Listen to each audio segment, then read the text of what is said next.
Assalamualaikum warahmatullahi wabarakatuh. Nama saya Dini Wulandari, NPM 203403028. Nama saya Lutfia Lazwar Akmal, NPM 203403013. Nama saya Nurmalasari dengan NPM 203403039. Saya Alvina Septianingrum, NPM 2034031125. Nama saya Nabila Anpandingrum, NPM 203403099.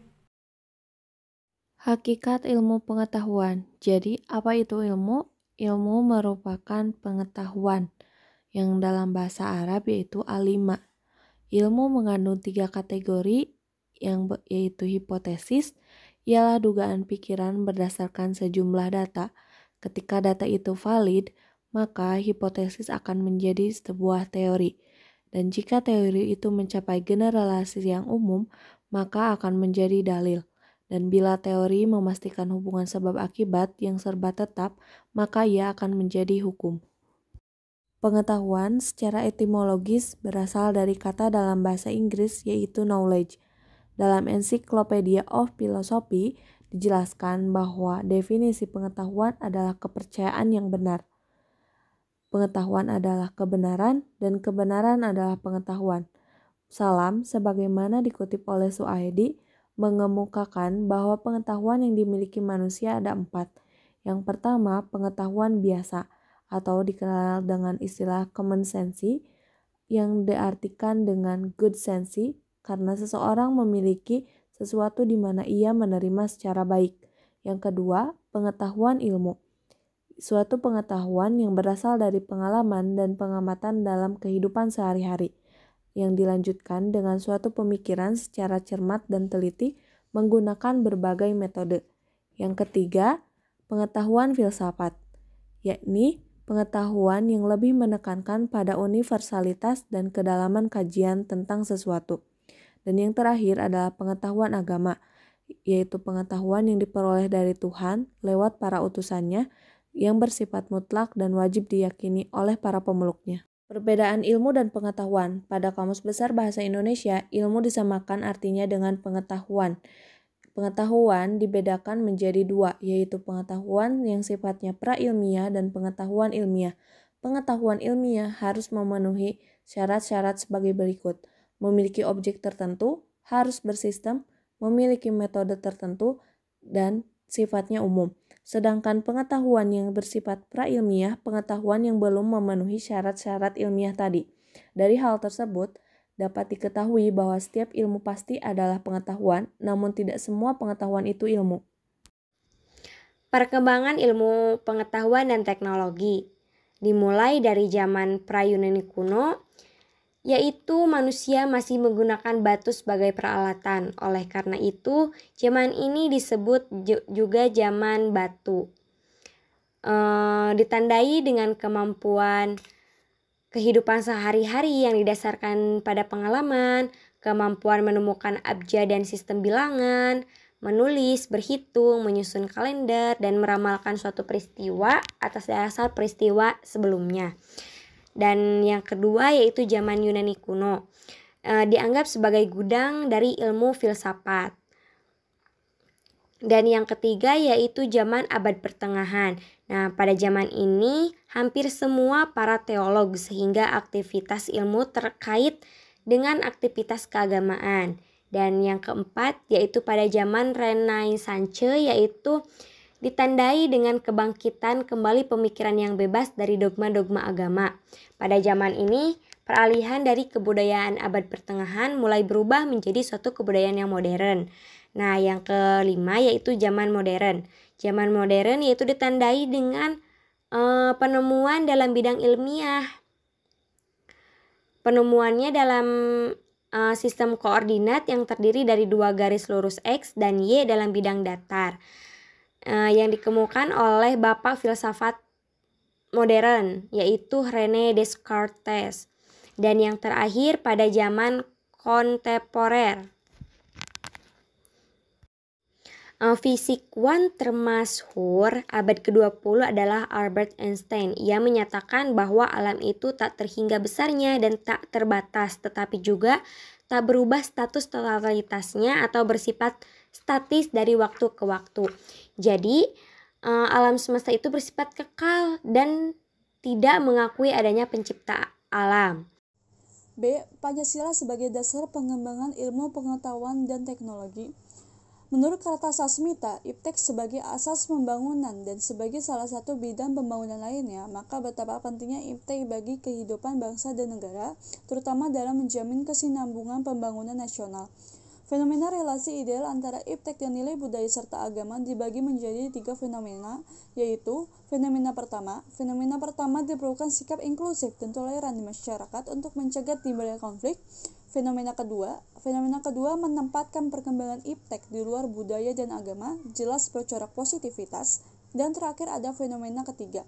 Fenomena ketiga menempatkan sebagai mitra dialog, merupakan sintesis yang lebih memadai dan realistis untuk perkembangan iptek di Indonesia.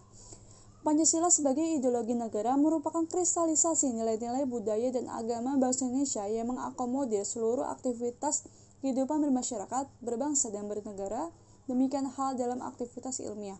Perumusan Pancasila sebagai paradigma ilmu bagi aktivitas ilmiah di Indonesia merupakan sesuatu yang bersifat niscaya, sebab pengembangan ilmu yang terlepas dari nilai ideologi bangsa justru dapat mengakibatkan tumbuhnya sekularisme.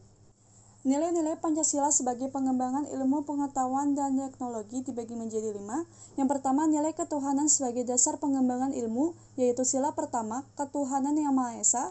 Yang kedua, nilai kemanusiaan sebagai dasar pengembangan ilmu, yaitu sila kedua, kemanusiaan yang adil dan beradab. Yang ketiga, nilai persatuan sebagai dasar pengembangan ilmu, yaitu sila ketiga, persatuan Indonesia. Yang keempat, nilai kerakyatan sebagai dasar pengembangan ilmu, yaitu sila keempat, kerakyatan yang dipimpin oleh hikmat dan kebijaksanaan dalam permusyawaratan perwakilan. Dan yang kelima, nilai keadilan sebagai dasar pengembangan ilmu, yaitu sila kelima, keadilan sosial bagi seluruh rakyat Indonesia. Menurut Surajio, ada 3 faktor sebagai indikator bahwa ilmu pengetahuan itu bebas nilai. 1. Ilmu harus bebas dari pengandaian-pengandaian, yakni bebas dari pengaruh eksternal, seperti faktor politis, ideologi, agama, budaya, dan unsur kemasyarakatan lainnya. 2. Perlunya kebebasan usaha ilmiah agar otonomi ilmu pengetahuan terjamin. Kebebasan itu menyangkut kemungkinan yang tersedia dan penentuan diri. 3. Penelitian ilmiah tidak luput dari pertimbangan etis yang sering dituding menghambat kemajuan ilmu, karena nilai etis itu sendiri bersifat universal. Menurut Sastra Prateja, terkait kedudukan Pancasila sebagai landasan kebijakan pengembangan iptek, diantaranya 1. Pengembangan ilmu pengetahuan harus menghormati keyakinan religius masyarakat, karena dapat saja penemuan ilmu yang tidak sejalan dengan keyakinan religius, tetapi tidak harus dipertentangkan, karena keduanya mempunyai logika sendiri. 2. Ilmu pengetahuan ditujukan bagi pengembangan kemanusiaan dan dituntun oleh nilai-nilai etis yang berdasarkan kemanusiaan. 3. Iptek merupakan unsur yang menghomogenisasikan budaya, sehingga merupakan unsur yang mempersatukan dan memungkinkan komunikasi antar masyarakat. Membangun penguasaan iptek melalui sistem pendidikan merupakan sarana memperkokoh kesatuan dan membangun identitas nasional. 4. Prinsip demokrasi akan menuntut bahwa penguasaan iptek harus merata ke semua masyarakat, karena pendidikan merupakan tuntutan seluruh masyarakat. 5. Kesenjangan dalam penguasaan iptek harus dipersempit terus-menerus, sehingga semakin merata sebagai konsekuensi prinsip keadilan sosial. Menurut pendapat Sastra Prateja terkait Pancasila sebagai landasan etika pengembangan iptek, yaitu 1. Pengembangan iptek terlebih yang menyangkut manusia haruslah selalu menghormati martabat manusia, misalnya dalam rekayasa genetik. 2. Iptek haruslah meningkatkan kualitas hidup manusia, baik sekarang maupun di masa depan. 3. Pengembangan iptek hendaknya membantu pemekaran komunitas manusia, baik lokal, nasional, maupun global. 4. Iptek harus terbuka untuk masyarakat, lebih-lebih yang memiliki dampak langsung kepada kondisi hidup masyarakat. 5. Iptek hendaknya membantu penciptaan masyarakat yang semakin lebih adil. Konsep Pancasila sebagai dasar nilai pengembangan ilmu mengacu pada beberapa jenis pemahaman. Di antaranya, 1. Iptek tidak bertentangan dengan nilai-nilai yang terkandung dalam Pancasila, mengandung asumsi bahwa ilmu pengetahuan dan teknologi itu berkembang secara otonom. Kemudian, dalam perjalanannya dilakukan adaptasi dengan nilai-nilai Pancasila. 2. Setiap ilmu pengetahuan dan teknologi yang dikembangkan di Indonesia harus menyertakan nilai-nilai Pancasila sebagai faktor internal, mengandalkan bahwa sejak awal pengembangan IPTEK sudah harus melibatkan nilai-nilai Pancasila. Namun, keterlibatan nilai-nilai Pancasila ada dalam posisi tarik ulur. Artinya, ilmuwan dapat mempertimbangkan sebatas yang mereka anggap layak untuk dilibatkan.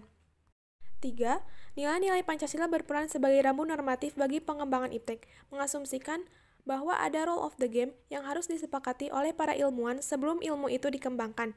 Ketika IPTEK terus berkembang, aturan main seharusnya terus mengawal dan membayangi agar tidak terjadi kesenjangan antara pengembangan IPTEK dengan rule of the game. 4. Setiap pengembangan IPTEK harus berakar dari budaya dan ideologi bangsa Indonesia dan memandang bahwa Pancasila bukan hanya sebagai dasar nilai pengembangan ilmu, tetapi sudah menjadi paradigma ilmu yang berkembang di Indonesia. Alasan diperlukannya Pancasila sebagai dasar nilai pengembang ilmu. Pentingnya Pancasila sebagai dasar pengembang ilmu dapat ditelusuri ke dalam hal-hal di bawah ini. A. Pluralitas nilai berkembang dalam kehidupan bangsa Indonesia seiring dengan kemajuan IPTEK. B. Dampak negatif yang ditimbulkan kemajuan IPTEK terhadap lingkungan hidup membahayakan eksistensi hidup manusia. C. Perkembangan IPTEK yang didominasi negara-negara barat dengan politik global ikut mengancam nilai-nilai khas dalam kehidupan bangsa Indonesia. D. Sementara itu, alasan Pancasila dijadikan dasar pengembang IPTEK. A. Kerusakan lingkungan yang ditimbulkan oleh adanya IPTEK mengakibatkan generasi yang akan datang menerima resiko rawan bencana. B. Penggunaan benda-benda teknologi yang menggantikan peran nilai-nilai luhur. E. Gaya hidup global menggantikan nilai-nilai kearifan lokal. Dan tantangan Pancasila sebagai landasan pengembang IPTEK. Pancasila sebagai landasan pengembang ilmu belum dibicarakan secara eksplisit oleh para penyelenggara negara sejak Orde Lama sampai era Reformasi.